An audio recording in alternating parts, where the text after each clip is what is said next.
All right, what's going on, YouTube? This is your boy King of Hearts, coming at you, still rolling, still taking you down the journey of me starting my trucking career. Still out here with my mentor. Oh man, super tired, man. Last night was my first full over the night run. I'm in New Mexico. We had picked up a load in Arkansas, and it was a jet load. I think I might have told y'all before. Jet load pretty much means that, you know, it's a crunch time where it has to be there. It's going to be a straight shot majority of the time. You know, it's a small window of when you got to get it there. So that was nice. I started driving yesterday around like 7, 8, maybe a little bit later, and my clock ran out this morning around 6, 7 o'clock in the morning. So a little bit later, I guess, because you can only run 11 hours a day. So right around that 8 o'clock, and then ran to 7. So, but how was it? Hard. I'm a night person a little bit. I used to be. You know, I'm getting older, so you know how it is. When you get older, it's harder to stay awake. But it definitely. I mean, I slept late yesterday. I took naps yesterday throughout the day to kind of get myself prepared, and it was okay. You know, for the first few hours. I mean, it's really till that whole 3 to 5 o'clock is really where it starts to hit in. And I'm not gonna lie, man, it's probably one of the best times to drive because the road was completely freaking empty. I mean, we had a couple of trucks. Our team, we was trailing. We was like in a little convoy. It's a couple of us all going west, and that's a good thing about, like, we have a CB on this truck. So we got a little CB here. Up there, you can see is up right there. That's my mentor. She has all these butterflies up in here. But the cool thing about that is that over the CB at nighttime, you can just put out there anybody going westbound. You know, it is a lot of trash talking on the CB, so I mean, it's useful, it may not be useful, but luckily for me, I was able to pick up on 2 trucks. Like, we heading west, man. They was heading to Cali, I was heading to New Mexico, so we was on the same route, and we just trailed each other for probably about 150, 200 miles, if not longer, just kind of trailing together. You know, and that way it kind of keeps everybody, you know, awake. You talk a little bit, find out where, you know, talk about where we're from, you know, different things. I'm not gonna lie, you are gonna get some racist people on here. You are gonna get some assholes on here. You're gonna get some people that's talking a lot of trash, but just don't pay them no attention, man. I know I don't, man. I'm not here. If it offends them, then that's their own personal problem. It won't offend me. As long as you treat me with respect, I'll treat you with respect. And that's how it is. So don't let it get to you. If you do have people that say certain things, just remember they're hiding behind a mic or whatever it is. But last night, yeah, man, we rolled into town. It wasn't too bad. We cut through Texas. I don't know if y'all heard. I mean, we didn't go through to Houston. We was up in the northern part, but Houston had that big hurricane come through there. I haven't got an update up on it, but I know it was like a category 5 yesterday when we start looking at a category 4, which was pretty bad. So that stuff you got to pay attention to when you're out here on the road. I use WeatherBug as my app on my phone. And in my pre-tripping, before I leave, I do a couple things. And if you're going to Swift, they're about to change from the Qualcomm, which is this right here. Let me see if I can show it to you guys. That's our machine right now. They're going to switch from that to tablets. And that gives you your hours, your messages, your pay. You can see everything, your navigation. She also have what I'm going to invest in when I get my truck is a GPS too. You know, and the reason you do that is Qualcomm can go down sometimes. Different things. You do have to follow Swift directions. It doesn't mean I'm just going to take my own route. You only have that option when you're owner operator. But it does help you if the system goes down. If something's telling you go a different way, for whatever reason, it just helps to always have a backup. And that's how I look at it. But Swift is going to tablets, which is going to have traffic alerts. It's going to have weather. It's going to have even a satellite view, which I do on my phone now. So when I get an address, I look up the address I'm going to, where I'm picking up and where I'm going. So for one, I know what it looks like. You know, you get a little street view, so I know what signs, but then I also know if it's going to be a tight area. Like if it's going to be like, man, all right, well, this is going to be hard to get up and I need to make sure that I prepare for that. But then the weather, I can look at the weather and you see what you're going through. You know, am I going through a storm? It doesn't mean you can reroute. I mean, if it's pretty bad and you think, oh man, I'm about to go through tornadoes or hurricanes or blizzards, I'm pretty sure you can contact your dispatch and ask them if they can reroute you around it. I mean, once again, it's fuel and time is the biggest thing with their routing. Obviously, it's going to be the safe and quickest route they can get you there. But yeah, I looked up the weather to make sure that we was clear, which we was. We had some fog this morning, a little bit of rain, but nothing. I mean, we went through Oklahoma, which is just normal, but nothing bad. But yeah, I ran all night. My mentor slept, as you see. We're doing teams, which is it's hard because she doesn't really do teams. But I mean, I guess you can say I'm doing pretty well. She feels comfortable. And like you said, this was a jet run. I couldn't run the whole thing. It was like 900 miles. You can't get that in freaking, you know, you can run about 650 to 700 miles, really about 600 miles off of your clock. And that's still taking you a 30-minute break. That's still, you know, traffic and stuff like that. And the way you got to do it, the way I do with my trip planning, is I take how many miles it is and I divide it by 50.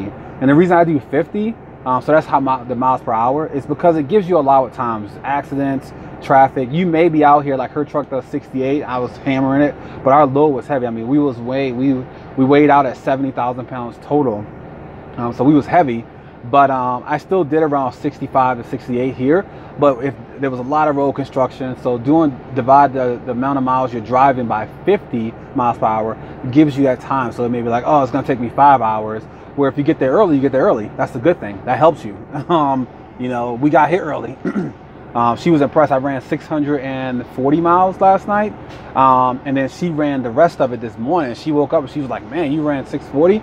I was like, yeah, hit it hard. And it was good. Some music, set yourself up, you know, get your drinks, your snacks. I talked to my wife on the phone last night until she went to bed. You know, I had some music playing in my ear. You know, I listened to some show. I listened to some comedy, stand-up, Cat Williams and Kevin Hart on my phone, to keep you going. Because if you try to just sit in the truck and just focus on the road, it's gonna be hard. It's gonna be hard, man. Just because that's how, to me anyway, that's how you get tired easy. So, but yeah, I'm at Flying J's, man. As you look around, this is where you're gonna spend majority of your time. It's gonna be here, parked next to Prime. I was gonna go there, man, but came to Swift. You know, it was where I lived at, a couple other things that I felt was better at the moment. So, but you never know where this journey may take you. So far, so good. Swift has been great. You know, pay has been on time. You know, training has been very, very good, you know, to me. The thing you got to look about with this training with a mentor, two big things. Well, three, I guess you can say. Number one, be safe. You know, that's number one.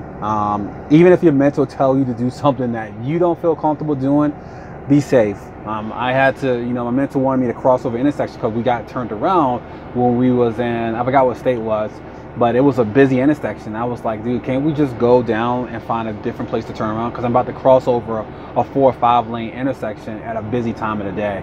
And she was like, yeah, you know, this is what the GPS taking us, but if you feel safe going that way, go ahead. Don't question it. Be safe. Do what you feel safe. Don't put yourself in danger or the mentor. Number two, ask a lot of freaking questions. If you don't know something, tandems, how do you move the tandems? How do you move the fifth wheel? How does the quad-con work?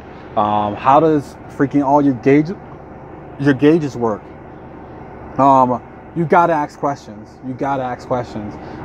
Because if you don't ask questions, most of the time the mentor's gonna try to tell you everything, or try maybe teach you. And some mentors are good, some are bad, but you gotta make sure you ask the questions. And there's a list. I mean, I can think of a couple just right off the back. I'm trying to keep this short, but ask about your tandems. How do you move them? How does the fifth wheel move? How do you chain up properly? How does the quad-con, all the micros? How does all your gauges as far as your engine brake work? You know, how do you read how much weight? How do you scale properly? So how do you scale the truck properly? How does that work? The pumping and fuel system with DEF, how does that work? You know, it's a ton of questions. I mean, that's just a little list. And once again, as you're planning to get into this, if you're not already doing it, write those things down and ask them. And if they don't know, they'll find out. If they don't find out for you, call your driver coordinator or your driver leader. But don't wait until you get on the road by yourself to try to answer those questions, because it's going to be very difficult. And number 3, which is, to me, is important, is understand why you're here. Understand, you know, I'm with a female driver, which was difficult,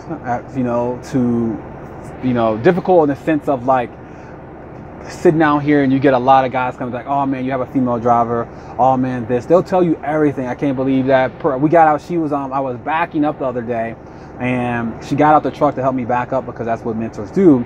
And this guy coming to my window was like, hey, want me help you, man? This lady's back here, she's not gonna help you, let me tell you how to do it. Trying to push her out the way. And I'm like, no. He's like, man, she's gonna make you hit something. For one, trust in your mentor, but I know why I'm here. She's been great to me so far. She's been doing a great job teaching. She's allowing me to do things. You're going to hear a lot of things. You're going to hear racist things. You're going to hear sexist things. You're going to hear things about Swift. You're going to hear things about yourself. You're going to hear things about your mentor. I am here to get through my training, to learn more about this job, for that I can get out here and get my own truck and drive and make some money. You got to go into that space knowing that. If you don't, you're going to have a hard time, because this industry is not, it's not soft. It's not, you know, these people you meet may not never see you again. They may see you all the time, and they're going to tell you how it is. You got to have a little bit of thick skin and be able to handle it. So just think about that when you come out here. You got to have your mind set to the goal, and the goal is to get to start your career with your own truck. So just make sure you prepare yourself for that, because I'm not gonna lie, it's gonna happen. It's not even when, it's not even if it's gonna happen, it's when it's gonna happen. You're gonna hear things that's gonna push your button, things that's gonna test you to see if you can take it. And it could start before this. I mean, I'll be honest, it can start when if you go to school. Our instructors are very hard. Swift instructors anyway was very hard at the Lewiston, but they do it for a reason. But I knew the goal. I knew why I was there. And you work hard to get to it. When you get there, like me driving now, I'm happy. You know, behind the wheel, conquering last night with driving overnight, I'm happy. We're gonna take the day, and just took a shower here. Just remember, showers at the stops, if you can get them, are so much better. Oh my God, man, the showers we're at Pilots or Flying J's, I think it's the same.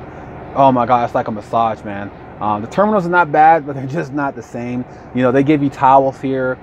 They give you a little room. You got a bathroom, you got doors and everything. It's just more personable when, not personable, but more in your own space than in the terminal, because it's like a shower room. So you can pretty much, you're around other guys here and things. So if you can do it, man. My mentor has a ton of free showers, so we've been taking showers about every other day, if not every day, at the stops. Make sure you get your point cards, which I got my Pilot one, I got my TA. I have to get my TA, do it early. TA actually mails you the card, so you can go to a TA and they'll mail it to you. It takes about 3 weeks. Pilots, you just walk into there and get it, and I still got to get my Loves one. But make sure you get your TA one, because I hear Swift uses TA a lot. And just remember, that's how the more fuel you get, that's free showers, man. That's free a lot. It's a lot, so you got to get that done. But yeah, this is your boy. I'm tired. I slept for a little bit. I stopped driving at 7. And Darla, she drove the remaining until we dropped off. So I'm gonna hit the bed. Oh yeah, somebody asked me what kind of routes. So they got over the road, which is over the road, and then you have dedicated. Well, you have regional, which is like specific states. Then you have dedicated, and you have local. I would tell you, just research, figure out which one is best for you. I would say try them all. That's probably the best way to do it, because you won't know if you like something until you actually do it. So, but look it up. Once again, over the road, regional, dedicated, and then local. I maybe make a video later about more in depth as far as I get more information. So we'll see. But this is your boy King of Hearts here. I'm gonna get some sleep, guys. Once again, at your truck stop here. in freaking New Mexico. Don't know where I'm going next, but I'm excited to go there. So remember what I always say, do what you love what you do, and never give up. Talk to you guys later.